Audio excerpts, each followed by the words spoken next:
Assalamualaikum warahmatullahi wabarakatuh.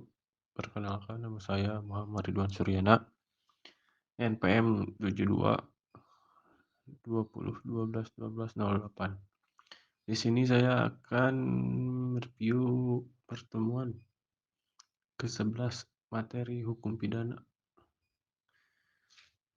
pembagian atau jenis-jenis kesengajaan. Yang pertama, dolus determinus, yaitu kesengajaan tertentu yang ditujukan pada objek tertentu. Yang kedua, dolus indeterminatus, yaitu kesengajaan tidak tertentu yang tidak ditujukan pada objek tertentu, melainkan pada sembarang objek dan tidak memperhatikan objek mana yang akan menjadi korban. Yang ketiga, dolus alternativus, yaitu kesengajaan yang ditujukan pada objek yang satu atau objek lainnya, jadi memilih satu di antara dua objek.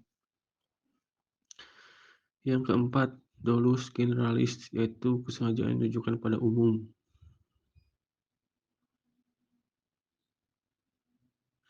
Yang kelima, Weber's dolus generalis, yaitu kesengajaan yang ditujukan pada objek tertentu, tetapi untuk mencapai tujuan itu dilakukan lebih dari suatu perbuatan.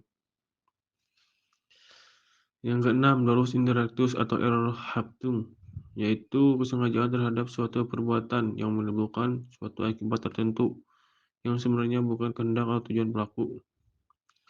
Yang ketujuh, dolus premeditatus adalah kesengajaan yang direncanakan lebih dulu. Yang kedelapan, dolus repentinus atau dolus impetus, disebut juga hastamut atau Jerman, yaitu kesengajaan yang merupakan kebalikan dari dolus premeditatus, yaitu kesengajaan yang timbul dengan sendirinya.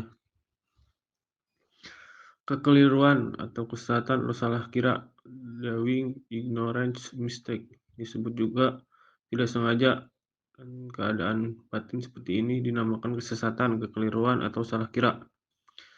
Kesesatan dapat dibedakan. Yang pertama, kesesatan peristiwa, kesesatan hukum, kesesatan kekeliruan orang, kekeliruan objek, penyimpangan sasaran, dan delik putatif. C. Kealpaan atau kulpa merupakan kebalikan dari kesengajaan atau dapat disebut kurang hati-hati yang terdiri dari kealpaan sendiri dan kealpaan tidak disadari. Unsur-unsur kealpaan. Pelaku dapat menduga terjadi akibat perbuatan. Dalam hal ini ada hubungan batin dari pelaku dan akibat yang timbul dari perbuatannya, sehingga pelaku dapat menduga, tapi pelaku kurang hati-hati. Yang kedua, pelaku kurang hati-hati. Bentuk-bentuk kealpaan. Culpa lata, yaitu kealpaan berat. Culpa levis, kealpaan ringan. School, yaitu kealpaan disadari. Pelaku dapat membayangkan memperkirakan kemungkinan timbulnya akibat dari perbuatannya. Yang keempat, School, yaitu pelaku tidak dapat membayangkan akibat yang mungkin timbul dari perbuatan yang dilakukan. D. Kemampuan bertanggung jawab, yaitu keadaan batin atau jiwa seorang yang sehat dan normal ketika melakukan tindak pidana.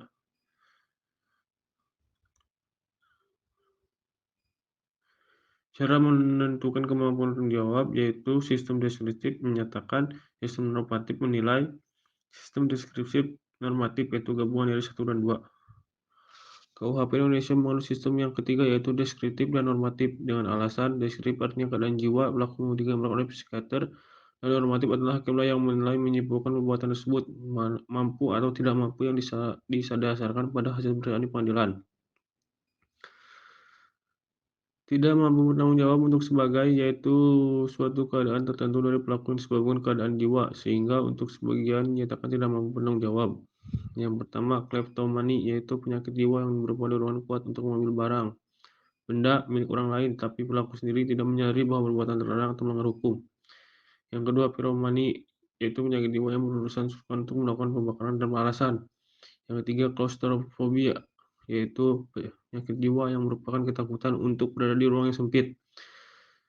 Nyamhomoni, yaitu penyakit jiwa pada seorang laki-laki yang jika bertemu wanita selalu keinginan untuk berbuat tidak senonoh. Orang-orang yang punya penyakit jiwa seperti tersebut di atas dianggap tidak mampu bertanggung jawab sebagian, yaitu ketika dibuktikan bahwa perbuatan tindak pidana yang dilakukan ada hubungannya dengan penyakitnya, tetapi untuk perbuatan lainnya jiwanya normal, sehingga untuk perbuatan tindak pidana di luar penyakitnya dapat dimintai pertanggungjawaban pidananya. Keadaan mabok. di Indonesia adalah bukanlah kebiasaan masyarakat secara umum yang berbeda di Eropa dan Amerika. Jadi untuk perbuatan mabuk harus ada alasan dan latar belakang yang jelas. Dalam hal pelaku melakukan mabuk secara sengaja supaya berani dan tidak malu dalam melakukan kejahatan adalah termasuk kesengajaan dan dapat dipertanggungjawabkan sengaja konsekuensi dan akibat dari perbuatannya. Jadi bukan alasan pemaaf atau penghapus pidana. Atas dasar itu harus dilihat batas mampu atau tidak mampu bertanggung jawab. Batas mampu dan tidak mampu didasarkan pada dua pendapat, yaitu pelaku tetap dapat dipidana asalkan dapat membuktikan bahwa pelaku mampu bertanggung jawab. Pelaku tidak dapat dipidana karena dianggap tidak mampu bertanggung jawab. Dasar pertimbangan dan IM dubio pro reo apabila tidak keraguan maka harus diambil putusan yang paling menguntungkan bagi terdakwa. Sekian review mata hukum pidana pertemuan ke-11. Mohon maaf bila ada kesalahan. Wassalamualaikum warahmatullahi wabarakatuh.